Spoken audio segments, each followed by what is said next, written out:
Who said the hiking is fun? We signed into the national park just after sunrise, 3 names on a clipboard and a ranger warning us to stay on the marked trail because people got lost out there all the time. But we said we'd be careful and still walked past the last sign because we wanted the real forest, not the tourist path. The deeper we went, the quieter it got. Not peaceful quiet, but the kind that makes you notice your own breathing. And after a while, even Sami stopped joking and kept looking behind us like he heard something we didn't. We smelled it before we saw anything, a heavy, rotting smell like something dead left in the heat, and Kareem said it was probably a deer killed by a bear, and we all agreed because that was normal, and normal felt safe. Then we found the tracks near a stream, long, narrow prints that didn't look like paws, more like fingers pressed deep into the mud, and Sami laughed it off, but none of us stepped in them as we passed.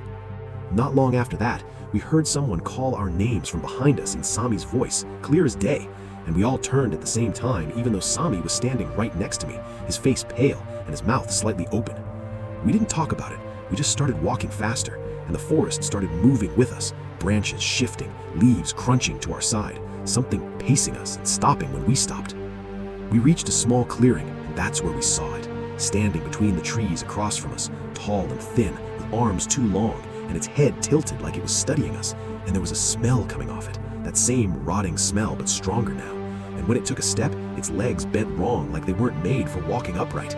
Sami whispered that it was a person, maybe a hunter, but I knew it wasn't anything that belonged to us.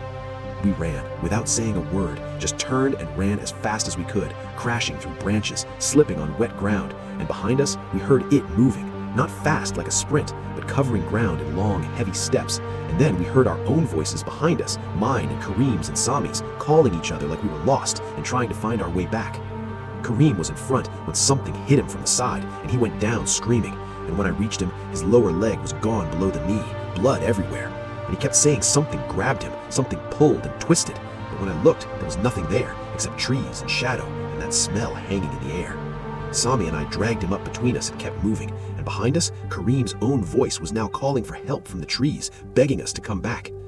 We didn't stop until we hit the main trail again, and the normal sounds of the forest came back like nothing had happened, and when we reached the ranger station, we were shaking and covered in blood and trying to explain all at once.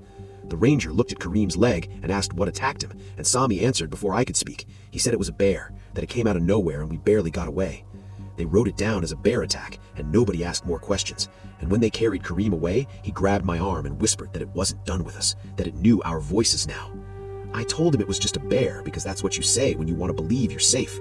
But sometimes, late at night, I hear my own voice outside my window, calling me from the dark, and I know it followed us out of the park, and it's still learning how to sound exactly like me.